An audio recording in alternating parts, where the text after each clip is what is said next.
இப்போ இருக்கிற நிலையில் ஒருத்தரால் ஜெயிக்க முடியல, நினச்ச மாதிரி வாழ்க்கையை அமைச்சிக்க முடியல, இல்லை எனக்கு பிடிச்ச மாதிரி சூழல் எனக்கு எப்பவுமே அமையலன்னு ஒருத்தர் சொல்கிறார் அப்படின்னா, அதுக்கான காரணங்களை கண்டுபிடிக்கிறதுக்கு முன்னாடி அவருக்கு உண்மையிலேயே ஏதாவது வாழ்க்கையில் ஒரு நோக்கம் இருக்கான்றதான் பார்க்கணும். இன்றைக்கி நிறைய பேர் அன்சக்ஸஸ்ஃபுல்லான லைஃப்பை வாழ்கிறாங்கன்னா அதுக்கு காரணம் அவங்க இன்றைக்கி கண்ணில் பார்த்துட்ருக்கிற உணர்ந்துக்கிட்டு இருக்கிற ரியாலிட்டியில் புரிஞ்சுக்கிற விஷயங்கள் கிடையாது. ஃபஸ்ட்டு அவங்கக்கிட்ட கோல்னு ஒரு விஷயம் இருக்கான்றது தான் என் கேள்விக்குறி. அதாவது நம்ம இலக்கு நினச்சிட்டு நம்ம வாழ்க்கையோட அன்றாட தேவைகளை அதிகம் சிந்திக்கிறது, நம்ம பிரச்சனைகளை இலக்காக மாற்றிக்கிறது, இந்த மாதிரி நிறையா மிஸ்டேக்ஸ் நம்ம தொடர்ந்து பண்ணுறோம்.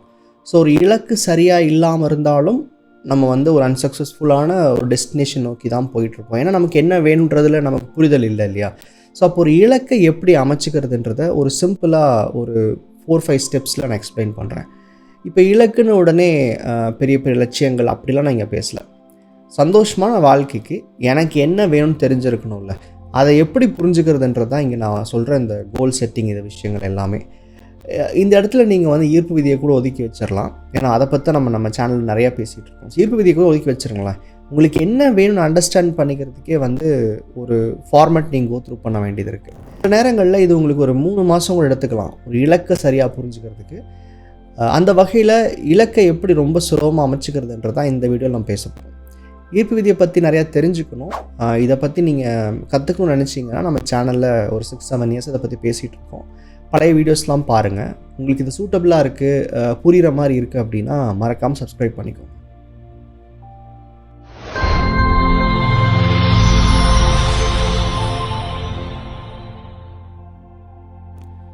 நம்ம இலக்கு, அதாவது நம்ம கோல்ஸ்னு யோசிச்சோன்னாவே நமக்குள்ளே நிறையா ஐடியாஸ் வரும். இப்போது எனக்கு இதை வாங்கணும் அதை வாங்கணும்னு சொல்லி நீங்கள் எழுத ஆரம்பிச்சிங்கனாவே ஒரு 100 விஷயம் எழுதிடுவீங்க.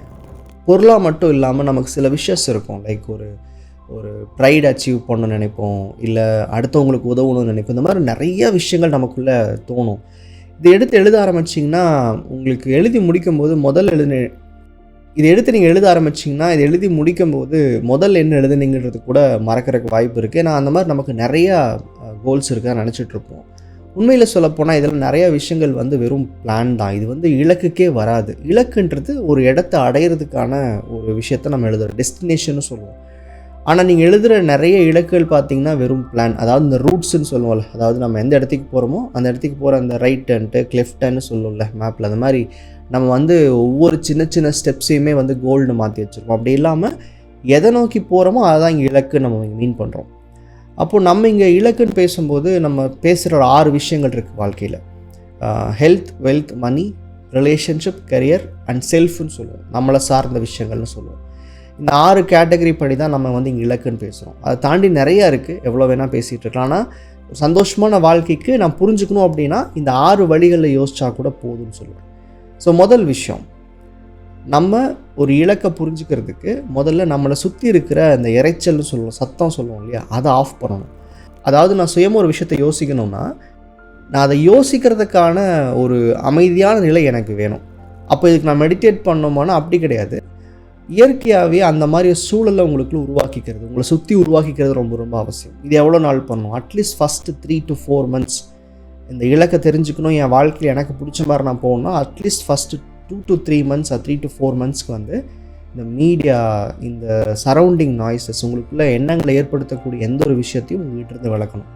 டீடாக்ஸ்ன்னு சொன்னாவே நிறைய பேருக்கு இங்கே பிடிக்காது. ஆனால் உண்மை என்னென்னா இங்கே நிறைய பேருக்கு சுயமாக சிந்திக்கக்கூடிய எண்ணம் போகிறதுக்கு காரணமே நமக்கு என்ன தேவையோ அந்த சிந்தனைகள் அல்லாத நிறையா விஷயங்களை கன்சியூம் பண்ணுறது தான். ஸோ ஒரு இலக்கை கண்டுபிடிக்கணும்னா முதல்ல நீங்கள் உங்களுக்கு என்ன வேணுன்றதை நீங்கள் தனியாக சிந்திக்கிறதுக்கான சூழலை உருவாக்கணும்.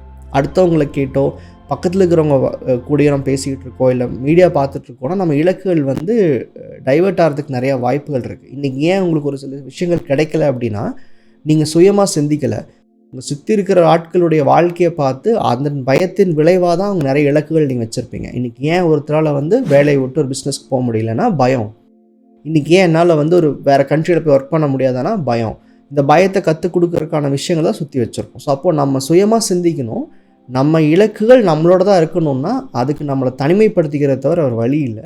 ஸோ ஒரு இலக்கை கண்டுபிடிக்கணும்னா கூட உங்களை நீங்கள் நிறையா டீடாக்ஸ் பண்ணிக்கிறது அவசியம். ஸோ ஃபஸ்ட்டு ஸ்டெப், எனக்கு என்ன வேணும்னு நான் கண்டுபிடிக்கணும் அப்படின்னா 2லேருந்து 3 மாதங்கள் வந்து நீங்கள் இதை பற்றி சிந்திக்கிறீங்களோ இல்லையோ, தேவையில்லாத சிந்தனைகள் வர்றதுக்கான வழிகளை நீங்கள் சுவிட்ச் ஆஃப் பண்ணி வைக்கணும். 2வது விஷயம், இப்போது முதல் சொன்ன மாதிரி 3 மாதம் வரைக்கும் வெயிட் பண்ணோம்னா, அந்த ப்ராசஸை புரிஞ்சுக்கிட்டீங்க, டீடாக்ஸிங் ஸ்டார்ட் பண்ணிட்டீங்க அப்படின்னா, உங்களுக்கு என்ன விஷயங்கள் உங்களை ஈர்க்குதுன்றதை தேட ஆரம்பிங்க. அதாவது எது எனக்கு பிடிச்சிருக்கு. நான் சொன்ன மாதிரி இது ஒரு நாளில் நடக்காது. இந்த 2-3 மாதங்கள் நீங்கள் எடுத்துகிட்டு பண்ணும்போது உங்களுக்கு என்ன பிடிச்சிருக்குன்னு முதல் தேடுங்க. முதல்ல எடுத்த உடனே இலக்குன்னு லிஸ்ட் எழுதாமல், எது உங்களை எக்ஸைட் பண்ணுது, எது உங்களை ஈர்க்குது. அது ஒரு எக்ஸ்பீரியன்ஸாக இருக்கலாம், இல்லை அது ஒரு மெட்டலிஸ்டிக்கான விஷயங்களாக இருக்கலாம், இல்லை அது ஒரு நபராக இருக்கலாம். இன்றைக்கி இருக்கிற சூழலில் நமக்கு என்ன லைஃப்பில் ஈர்க்குதோ அதை முதல் நீங்கள் அண்டர்ஸ்டாண்ட் பண்ணிக்கிட்டு, எப்போவுமே இந்த மாதிரி கோல் செட்டிங் ப்ராசஸில் இருக்கும்போது எழுதி பாருங்கள். லிஸ்ட் மாதிரி க்ரியேட் பண்ணுங்கள், இல்லை அந்த எக்ஸ்பீரியன்ஸஸை மென்ஷன் பண்ணுங்கள். ஸோ தட் நிறைய இலக்குகள் வந்து நம்ம எழுதி பார்த்தோன்னா அது உண்மையில் இலக்காக இருக்காது, அது வெறும் ஒரு பேசிக் இன்ஃபேக்சுவேஷனாக இருக்கும். ஸோ அதை புரிஞ்சுக்கிறதுக்கு கூட நீங்கள் எழுதி பாருங்கள். அப்போ எது என்னை எக்ஸைட் பண்ணுது, எது என்னை ஈர்க்குது, எதை என்னை வந்து ஓட வைக்குது அப்படின்றத முதல் கண்டுபிடிங்க. ஸோ அப்போது நமக்கு ஆசைகள் என்ன, தேவைகள் என்னன்றதெல்லாம் இங்கேயே வந்துடும்.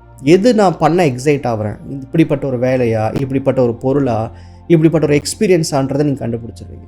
ஸோ அதுதான் ஃபைனல். நம்ம இங்கே சொல்லலை, முதல்ல ஒரு லிஸ்ட்டை க்ரியேட் பண்ணிக்கோங்க. அது சின்ன விஷயமா இருக்கட்டும், பெரிய விஷயமா இருக்கட்டும், அதெல்லாம் இங்கே பிரச்சனை கிடையாது. எது என்ன இன்றைக்கி இந்த நாளை நகர்த்துறதுக்கு எனக்கு உதவுது, எனக்கு பிடிச்ச வேலைக்கு நான் போயிட்டுருக்கலாம், அதனால் நான் தொடர்ந்து போயிட்டுருக்கேன்.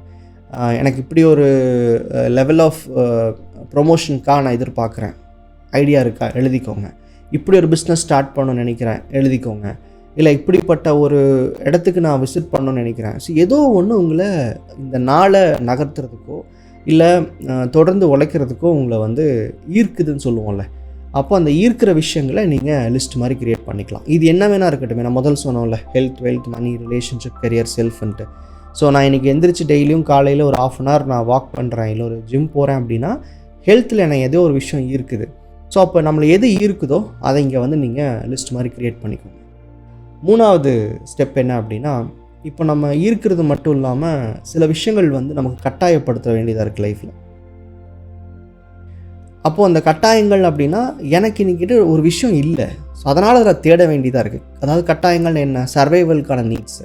நான் இன்றைக்கி வேலைக்கு போயே ஆகணும், நான் இன்றைக்கி வந்து சம்பாரிச்சே ஆகணும், இன்றைக்கி நான் படித்தே ஆகணும், இல்லை எனக்கு இந்த ரிலேஷன்ஷிப்புக்குள்ளே போகிறதுக்கான நேரம் வந்துருச்சு. இந்த மாதிரி நம்ம வாழ்க்கையில் என்ன இல்லையோ அதுவும் இலக்காக மாற்றிக்கலாம். அப்போது அதோட அளவு தான் இங்கே மாறுபடுதே தவிர, எனக்கு என்ன ஈர்க்குதுன்றதும் இங்கே இலக்கு தான். என்கிட்ட எனக்கு என்ன இல்லை, நான் வந்து ஒரு வீடு இல்லாமல் இருக்கேன், எனக்கான தேவை பேசிக் நீட்ஸ் இன்னும் ஃபுல்ஃபில் பண்ண முடியாமல் இருக்கேன், எனக்கு ஒரு நல்ல ட்ரெஸ் இல்லாமல் இருக்கேன். ஸோ அப்போது என்கிட்ட என்ன இல்லை, so what is missing in your life, இதையும் நம்ம இலக்கு கன்சிடர் பண்ணலாம்.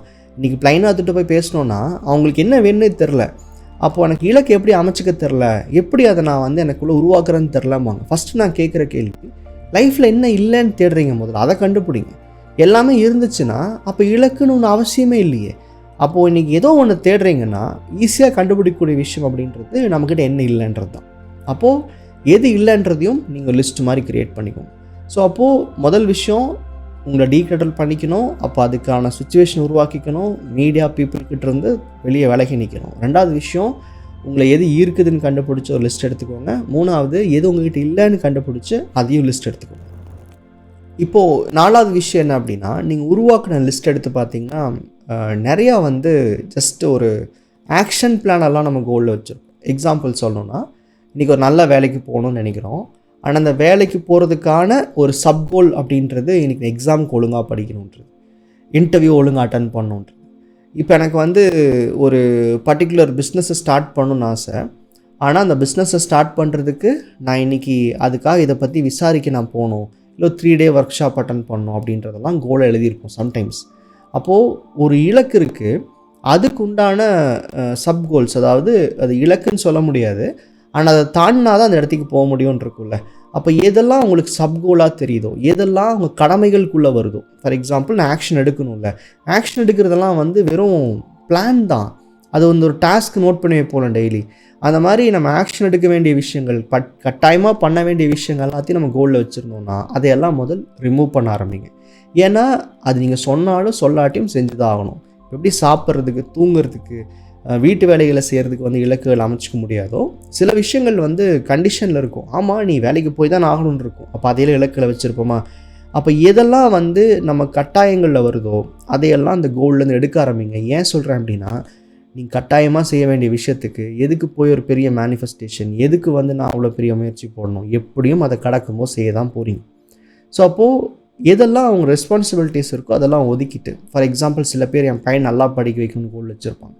இது கோல் இல்லை, கடமை. ஸோ அப்போ எது கடமை எது இலக்குன்றதை புரிஞ்சுக்கிட்டு அதை நீங்கள் ரிமூவ் பண்ணிவிட்டு மித்த விஷயங்களை, அதாவது இதுதான் இலக்கு, இங்கே இடத்துக்கு போய் நின்னா இதை நான் அடைவேன், இங்கே இடத்துக்கு போனால் இதை நான் முடிச்சிருப்பேன்னு எதை உங்களால் வந்து உருவப்படுத்த முடியுதோ, எது உங்கள் புரிதலுக்குள்ளே வருதோ அதை இலக்குன்னு வச்சுக்கோங்க. இங்கே வரைக்குமே வந்து இது தப்பு சரி நான் சொல்லலை. நான் சொல்கிறது ஆக்ஷன்லாம் வந்து நீங்கள் கோலாக மாற்றாதீங்க, கடமைகளை கோலாக மாற்றாதீங்கன்னு சொல்கிறேன். அவ்வளோதான். இது வந்து 4th ஸ்டெப். 5th ஸ்டெப் தான் வந்து ரொம்ப ரொம்ப முக்கியம். நமக்கு நம்ம வாழ்க்கையோட வயசு அப்படின்றது வந்து ஒரு 60, 70 வருஷம், 80 வருஷம் இருப்போம்னு வச்சுப்போம், 100 வருஷம் கூட வச்சுப்போமே. நம்ம 100 வயசு வரைக்கும் நமக்கு ஏதாவது ஒரு தேவைகள் வந்துகிட்டே தான் இருக்க போகுது. நீங்கள் உருவாக்கியிருக்க இந்த லிஸ்ட் இருக்கு இல்லையா, இப்போ இதை வந்து ப்ரியாரிட்டைசேஷன், அதாவது எது முதல்ல எது அப்புறம்ன்ற ஒரு எதிர்பார்ப்பு இருக்கும் நமக்கு. இப்போ நீங்கள் வந்து இன்றைக்கி ஒரு பொருளை கொடுத்தா இல்லை எனக்கு ஃபஸ்ட் அதுதான் வேணுன்ற மாதிரி நமக்கு ஒரு அந்த லிஸ்ட்டில் எது ஃபஸ்ட் எது செகண்டு நமக்கு தோணும் இல்லை, எது எக்ஸைட் பண்ணுதுன்னு ஒன்று இருக்குல்ல. ஸோ அப்போ அந்த லிஸ்ட்டில் என்ன பண்ணுங்கள், உங்கள் ப்ரியாரிட்டிஸை மேலே கொண்டு வாங்க, லெஸ் ப்ரியாரிட்டி கோல்ஸ் எல்லாத்தையும் கீழே கொண்டு வாங்க. அதாவது இந்த லிஸ்ட்டில் வந்து எது ஃபஸ்ட்டு செகண்ட் தேர்டுன்னு உங்களுக்குள்ளே ஒரு கிளாரிட்டி கொண்டு வரதுக்கு முயற்சி பண்ணுங்கள். அப்போது இந்த முக்கியமான ஸ்டெப் எங்கே என்னென்னா, நமக்கு எல்லாருக்கும் எல்லாமும் வேணும், ஆனால் எது நமக்கு முக்கியன்றதை நம்ம தெளிவுபடுத்தாமல் இருக்கும். இப்போ இந்த இடத்துல வந்து நீங்கள் புரிஞ்சுக்க வேண்டியது, நீங்கள் என்ன தான் வந்து ஒரு கோலை வச்சுட்டு நீங்கள் ஒர்க் பண்ணாலும் உங்களுக்குள்ளே இருக்கிற அந்த கான்ஷியஸ் வந்து எக்ஸைட்டிங்கான விஷயங்களை தான் முன்னாடி கொண்டு வரும். ஸோ நமக்கு ஒரு விஷயம் ரொம்ப பிடிக்கும், ஆனால் இன்றைக்கி பாருங்கள் இதை முடிக்காமல் எப்படிங்க அங்கே போகிறதுன்னு சொல்லி நம்ம நிறைய இடங்களில் நம்ம என்ன பண்ணுவோம்னா அந்த இடத்துல ஷார்ட் டேர்ம் விஷயங்களுக்கு ரொம்ப ஃபோக்கஸ் பண்ணிவிட்டு எக்ஸைட்டிங்கான விஷயங்களை விட்டுருவோம். கான்ஷியஸ் எப்பவுமே எக்ஸைட்மெண்ட்டுக்கு தான் வேலை செய்யும். அப்போ ஒரு இலக்கை நீங்கள் ஃபைனலைஸ் பண்ணும்போது வாட் எக்ஸைட்ஸ் யூன்றது டாப்பில் வரும், அதில் நான் தேவைகளும் வரும். ஆனால் உங்கள் ப்ரியாரிட்டைசேஷன் நீங்கள் கொடுக்கும்போது எது நீங்கள் முக்கியத்துவம் கொடுக்குறீங்களோ அது லெட்ஸ் சே டாப் 3 கோல்ஸாக இருக்கட்டும், 5 கோல்ஸாக இருக்கட்டும், அதுக்கு நீங்கள் முயற்சிகளோ இல்லை இந்த மாதிரி மேனிஃபெஸ்டேஷன் ப்ராக்டிசஸோ பண்ண ஆரம்பிங்க. இந்த வீடியோவோட குறிக்கோள் என்னென்னா, எனக்கு இலக்கை புரிஞ்சுக்க முடியாமல் இருக்கேன், இல்லை இலக்குன்னு தப்பாக வச்சுருக்கேன், எனக்கு இலக்கே இல்லை நினச்சிட்ருக்கிறவங்களுக்கு எப்படி இலக்கை வந்து புரிஞ்சுக்க முடியுன்றத ஒரு ஐடியாவாக கொடுத்துருக்கேன். இது போக நம்ம கோல்ஸை பற்றி நிறையா பேசியிருக்கோம் முன்னாடி. அதோடைய பிளேலிஸ்ட் கூட நான் இந்த டிஸ்கிரிப்ஷனில் பின் பண்ணியிருப்பேன். கோல் செட்டிங்க்குனே ஒரு பிளேலிஸ்ட் வச்சுருப்போம். அதாவது ஈர்ப்பு விதிப்படி எப்படி ஒரு இலக்கு அமைக்கலாம், மல்டிபிள் கோல்ஸ் வைக்கலாமா வேண்டாமா, மல்டிபிள் கோல்ஸ் வைக்கும்போது எப்படி நம்ம அந்த ப்ராசஸ்லாம் பண்ணலான்றது நிறையா நம்ம ஆல்ரெடி பேசியிருப்போம். ஸோ இந்த வீடியோவோட அடிப்படை என்னென்னா, ஒரு இலக்கை புரிஞ்சிக்க முடியல, இலக்குன்னு இல்லை அப்படின்றவங்களுக்கு ஹெல்ப் பண்ணதான். ஸோ இந்த அடிப்படைப்படி ஒரு 3 to 4 months தாண்டும் போது ஆட்டோமேட்டிக்காக உங்கள் லைஃபோட பர்பஸ் நீங்கள் புரிஞ்சுப்பீங்க. பர்பஸ்னால் உடனே நம்ம இந்த ஸ்பிரிச்சுவல் சைடில் பேசுகிற மாதிரிலாம் யோசிக்க வேண்டாம். நாளைக்கு நான் எந்திரிக்கிறேன்னா எனக்கு என்ன பண்ணணும், எதுக்கான எந்திரிக்கிறேன்ற அந்த அண்டர்ஸ்டாண்டிங் உங்களுக்கு கிடைக்க ஆரம்பிக்கும். இது மாதிரி நிறையா மெத்தட்ஸ் இருக்குது. நான் சொல்கிறது ரொம்ப பேசிக்காக ஒரு ரொம்ப ஈஸியாக கண்டுபிடிக்கிறதுக்கான வழி தான் சொல்கிறேன். வீடியோ பிடிச்சிருந்ததுன்னா கீழே கமெண்ட் பண்ணுங்கள், என்ன விஷயம் பிடிச்சது, இல்லை நீங்கள் என்ன மெத்தடில் கோல்ஸை நீங்கள் உருவாக்கியிருக்கீங்கன்றதையும் சொல்லுங்கள். மேபி அடுத்தவங்களுக்கு அது யூஸ்ஃபுல்லாக இருக்கும்.